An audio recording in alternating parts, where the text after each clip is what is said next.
नमस्कार, मैं हूं अभिजीत, आप न्यूज फॉर नेशन पर। सरकार बनते ही नीतीश सरकार को आ पड़ी वित्तीय संकट। ऐसा हम क्यों कह रहे हैं? क्योंकि नीतीश कुमार 10वीं बार बिहार के मुख्यमंत्री बने हैं और 18वें विधानसभा सत्र चल रहा है। और इस मानसून सत्र में देखिए किस तरीके से तमाम तरह की योजनाओं पर चर्चा होगी। 5 दिनों तक चलने वाली इस मानसून सत्र में पहले दिन तमाम विधायकों का शपथ ग्रहण होता है, दूसरे दिन राज्यपाल का अभिभाषण होता है। और अब कहा यह जा रहा है कि नीतीश सरकार उन तमाम योजना चुनाव से पहले नीतीश सरकार बिहार में लाए थे, बिहार के लोगों के लिए लाए थे, उन योजनाओं को अब धरातल पर उतारने के लिए नीतीश कुमार को वित्तीय जरूरत है, यानी अब सरकार को आर्थिक सहायता की जरूरत है। और ऐसे में सरकार के द्वारा बजट पेश किया जाता है, लेकिन बजट के अतिरिक्त जाकर कोई योजना लाई जाती है, उसके लिए सरकार को वित्तीय सहायता की जरूरत होती है। और ऐसे में जब नई सरकार बनी, नीतीश कुमार 10वीं बार मुख्यमंत्री बने और चुनाव से पहले नीतीश सरकार कई बड़ी बड़ी योजना की घोषणा किए हैं।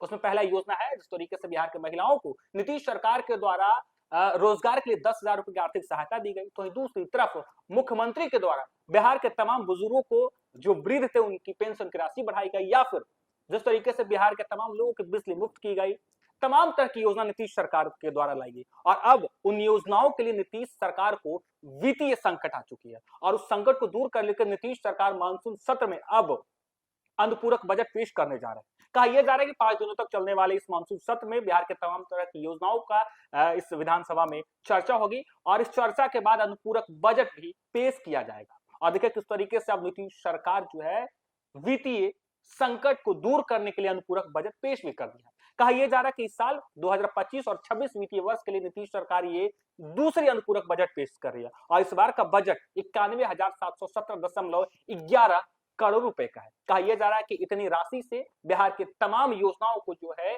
धरातल पर उतारा जा सकता है। नीतीश सरकार को यानी एनडीए को बिहार में प्रचंड जीत मिली। 10वीं बार बिहार के मुख्यमंत्री के तौर पर नीतीश कुमार फिर से बिहार की गद्दी संभाले हैं और ऐसे में उन तमाम सारी योजनाओं को धरातल पर लाने के लिए नीतीश सरकार को वित्तीय संकट जब आई, तब नीतीश सरकार 18वें विधानसभा के पहले मानसून सत्र में अनुपूरक बजट पेश करना पड़ा और इस अनुपूरक बजट में तमाम सारी योजनाओं का जिक्र होगा और चर्चा भी होगी। हम इस अनुपूरक बजट का विशेष चर्चा करते हुए आपको बताएंगे कि जब बिहार में नीतीश कुमार बुधवार को वित्तीय वर्ष 2025 और 26 के लिए 91,717.11 करोड़ रुपए की सेकंड सप्लीमेंट्री बजट पेश की। बजट की राशि चौंकाने वाली। एक्सपर्ट की माने तो सरकार की तरफ से पेश किए गए सप्लीमेंट्री बजट में यह अब तक की सबसे ज्यादा राशि है। सरकार सबसे ज्यादा पैसे मुख्यमंत्री महिला रोजगार योजना और वृद्धजन पेंशन योजना पर खर्च करने वाले हैं। जिस तरीके से नीतीश कुमार बिहार विधानसभा चुनाव से पहले बिहार के महिलाओं को जागरूक करने के लिए, बिहार के महिलाओं को सशक्त करने के लिए, बिहार के महिलाओं को रोजगार देने के लिए, बिहार के महिलाओं को आत्मनिर्भर बनाने के लिए नीतीश सरकार 10,000 रुपए की वित्तीय मदद करते हैं। हालांकि इसके बाद तमाम तरह की योजना भी लाई जाती है। इसके बाद बिहार के तमाम बुजुर्गों को जो वृद्ध थे उनकी पेंशन की राशि 1100 रुपए कर दी जाती है। इसके बाद बिहार के तमाम उपभोक्ताओं को 125 यूनिट बिजली मुफ्त किया जाता है। और कहा यह जा रहा है कि अब नीतीश सरकार को आर्थिक संकट आ चुके हैं और इस संकट को दूर करने के लिए नीतीश सरकार इस मानसून सत्र में अनुपूरक बजट पेश की है। और कहा यह जा रहा है कि इस वित्तीय वर्ष 2025 और 26 में वित्त मंत्री सम्राट चौधरी ने 3 मार्च 2025 और 26 को बजट पेश किया था और इसकी राशि थी 3,16,895 करोड़ रुपए। इसके बाद से सरकार 2 सप्लीमेंट्री बजट ला चुकी है, यानी 2 अनुपूरक बजट ला चुकी है। इस वित्तीय वर्ष का पहला सप्लीमेंट्री बजट 21 जुलाई 2025 को पेश किया गया था।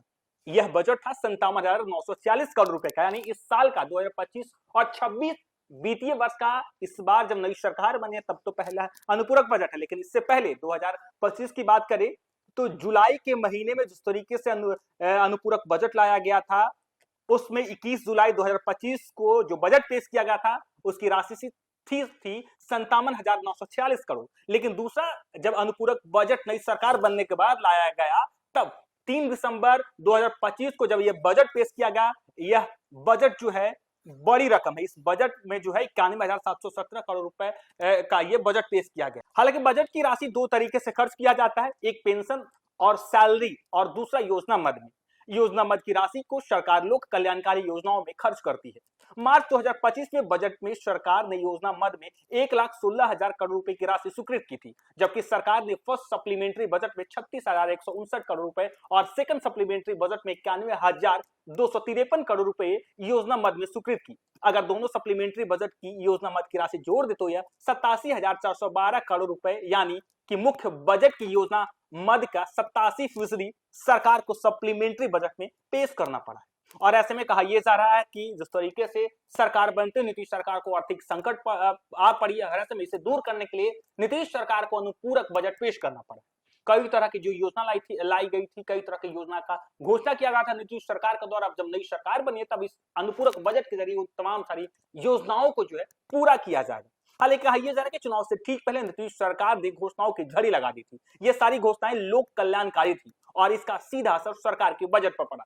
इसमें मुख्य रूप से महिलाओं को स्वरोजगार के लिए 200,000 रुपए, 125 यूनिट मुफ्त बिजली, पेंशन की राशि, रसोईया के वेतन में वृद्धि, आंगनबाड़ी सेविकाओं के वेतन में बढ़ोतरी जैसी योजनाएं शामिल है। बिजली फ्री, रसोईया सहायक, रसोईया का वेतन हो या फिर शारीरिक शिक्षक, स्वास्थ्य अनुदेशकों की सैलरी हो, स्कूल नाइट गार्ड की सैलरी डबल किया गया, फिर आशा कार्यकर्ताओं की सैलरी ट्रिपल की गई, पेंशन की राशि बढ़ाई गई। और इन तमाम सारी जब नीतीश सरकार ने योजना लाई तब नीतीश सरकार को आर्थिक बजट पर जो है वो संकट पड़ा। और अब इस संकट को दूर करने के नीतीश सरकार जो है अब अनुपूरक बजट पेश की है। नई सरकार बनते ही मानसून सत्र बुलाया गया। इस मानसून सत्र में देखिए कहा यह जा रहा है कि अनुपूरक बजट में तमाम सारी योजनाओं को धरातल पर उतारने के लिए नीतीश सरकार को अब वित्तीय सहायता की जरूरत पड़ी। और ऐसे में नीतीश सरकार अब एक बार फिर से 2025 और 26 वित्तीय वर्ष के लिए दूसरा अनुपूरक बजट पेश कर दिया है।